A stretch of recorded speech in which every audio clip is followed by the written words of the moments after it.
আসসালামু আলাইকুম। শোকাবহ মাস আগস্ট। একটি কলঙ্কের মাস আগস্ট, একটি ষড়যন্ত্রের মাস আগস্ট। এই যে আমরা যারা আওয়ামী লীগ করি কিংবা আমরা প্রায় সময় বলে থাকি আওয়ামী লীগ ঘুরে দাঁড়াচ্ছে, আওয়ামী লীগ খুব শীঘ্রই আবার আসছে কিংবা রাজপথে আওয়ামী লীগ নামছে। এই শক্তি আমরা কোথায় থেকে পাই? আমাদের বুঝতে হবে। এই যে গতকালকে 15ই আগস্ট ধানমন্ডি 32কে ঘিরে তারা যে নেশাখা যে মব তৈরি করেছে, এত কিছু করার সত্ত্বেও সেখানে কারা শ্রদ্ধা জানাতে গেছে? কতজন আওয়ামী লীগের নেতাকর্মীরা? আপনারা সেখানে দেখেছেন একজন রিক্সা চালক তার সারাদিনের কষ্টের উপার্জনে টাকা দিয়ে ফুল কিনে বঙ্গবন্ধুর প্রতি শ্রদ্ধা জানাতে ছুটে চলা। সেখানে দেখেছেন একজন আলেম কোরআন শরীফ 2বার পাঠ করে সেখানে দোয়ার জন্য তার ফ্যামিলিকে সাথে নিয়ে ছুটে চলা। সেখানে দেখেছেন শিক্ষক তার পরিবারকে নিয়ে ছুটে চলা। সেখানে দেখেছেন আপনি একজন বৃদ্ধ, যার বয়স বৃদ্ধ মহিলা, যার 70 থেকে 80+, তার হাতে কিছু ফুল বঙ্গবন্ধুকে শ্রদ্ধা জানাতে গেছে। এই যে শ্রদ্ধাবোধ, এই যে সাহস, এই যে অনুপ্রেরণা, এখান থেকেই কিন্তু আওয়ামী লীগ শক্তি পায় এবং এই শক্তিটার মূল ভিত্তি হলো জনগণের হৃদয়ে আত্মবিশ্বাস এবং বঙ্গবন্ধুর প্রতি তাদের শ্রদ্ধাবোধ। আওয়ামী লীগ ঠিক এইভাবেই ফিরে আসছে, বিগত সময়ে, সামনে আবারও আসবে। মূল শক্তি জনগণ, জনগণের হৃদয়ের ভিতরে বঙ্গবন্ধুর প্রতি যে শ্রদ্ধা, 71-এর চেতনা নিয়ে যে শ্রদ্ধা, এটাই বাস্তব প্রমাণ গতকালকে। এবং এটাও প্রমাণ যে বঙ্গবন্ধু আওয়ামী লীগের একক কোনো সম্পদ নয়।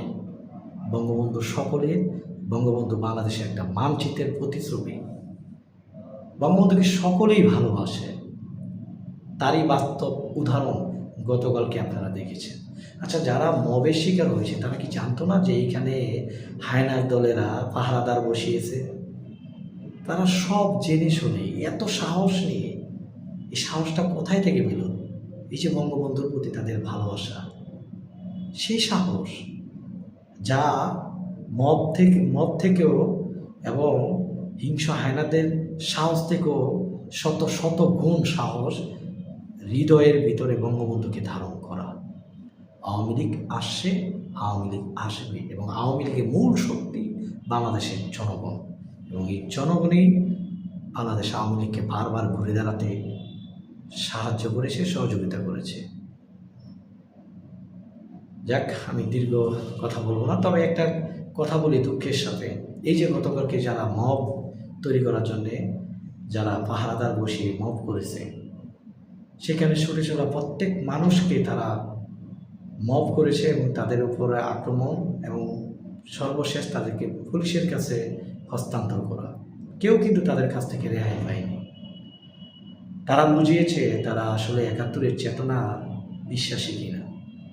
জনগণ স্পষ্ট বুঝেছে এবং জনগণের ভিতরে তাদের প্রতি যে কি ঘৃণ্য ভাষা, কি ঘৃণ্য মনোভাব তৈরি হয়েছে সারা বাংলাদেশে, তা আপনারা কল্পনাও করতে পারবেন না। জনগণ তাদেরকে ঘৃণ্য চোখে রেখেছে। আওয়ামী লীগ ঘুরে দাঁড়িয়েছে তাদের আত্মবিশ্বাসে, জনগণের আত্মবিশ্বাসে।